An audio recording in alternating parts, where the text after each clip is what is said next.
शेतकऱ्याला अंदाज देतो। सर्व शेतकऱ्याला माझी विनंती आहे, पश्चिम आपला उत्तर महाराष्ट्र, पश्चिम महाराष्ट्र, मध्य महाराष्ट्र, मराठवाडा, पश्चिम विदर्भ, पूर्व विदर्भ सगळ्या विभागातल्या सर्व शेतकऱ्यांना विनंती आहे, तुम्ही काय करा, आणखीन म्हणजे उद्या 30 ऑगस्ट आणि 31 ऑगस्ट पर्यंत तुम्ही तुमच्या शेताची कामे करून घ्या। वाटल्यास ऊस असेल तर खत टाकून घ्या, त्याच्यानंतर एखादं उडीद काढायचं राहिलं असेल तर ते काढून झाकून ठेवा, ज्यांचा मूग काढायचा असेल तर ह्या 2 दिवसात काढून झाकून ठेवा।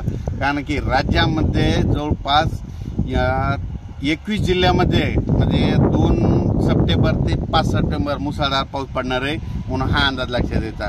उर्वरित राज्यात तुम्हाला एक सांगू इच्छितो, तसं तर उद्या 30 आणि 31 तारखेला पूर्व विदर्भ आणि पश्चिम विदर्भात पाऊस सुरुवात होईल म्हणून हे देखील सर्व शेतकऱ्यांना लक्षात द्यायचं। पण राज्यात सांगायचं झालं तर आता म्हणजे 2 सप्टेंबर ते 5 सप्टेंबर दरम्यान पुन्हा आणखी जोरदार पाऊस पडणार आहे। सगळ्यात जास्त मराठवाड्यामध्ये पडणार आहे, विदर्भात पडणार आहे, पूर्व विदर्भात पडणार आहे, नाशिककडे पडणार आहे, उत्तर महाराष्ट्रात पडणार आहे म्हणून हा अंदाज लक्षात द्यायचा।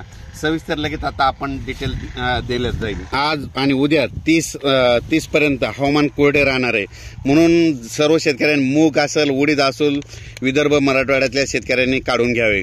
राज्यात सर्व शेतकऱ्याला सांगू इच्छितो 2 ते 6 सप्टेंबर दरम्यान मुसळधार पाऊस पडणार आहे म्हणून हा अंदाज लक्षात घ्यायचा। आणि परत एक सांगतो की राज्यामध्ये उद्या 30-31 दरम्यान देखील राज्यात पाऊस असणार आहे, फक्त पूर्व विदर्भाकडे सुरू होणार आहे म्हणून हा अंदाज लक्षात घ्यायचा।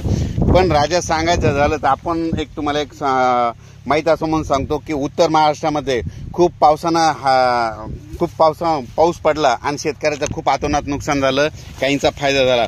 पण त्या उत्तर महाराष्ट्रातल्या सर्व शेतकऱ्याला सांगतो की तुम्ही आज 29, 30 आणि 31 दरम्यान तुमच्या काही भागामध्ये सूर्यदर्शन दुपारनंतर 3:30च्या नंतर पाऊस देखील येईल म्हणून हा अंदाज लक्षात घ्यायचा। पण उत्तर महाराष्ट्रातल्या सर्व शेतकऱ्याला सांगू इच्छितो की तुम्ही 2 तारखेच्या आत तुमच्याकडे ऊस असेल किंवा कांदा असेल, कांद्याची रोपं असेल तर तुम्ही या 30, 31 आणि 1 तारखेपर्यंत तुमच्या भागात हवामान कोरडं राहणार आहे। उत्तर महाराष्ट्रामध्ये म्हणजे नंदुरबार, धुळे, जळगाव, नाशिक या भागामध्ये कोरडं राहणार आहे म्हणून तुम्ही तुमच्या ऊसाला खत वगैरे टाकायचं तर टाकून घ्या।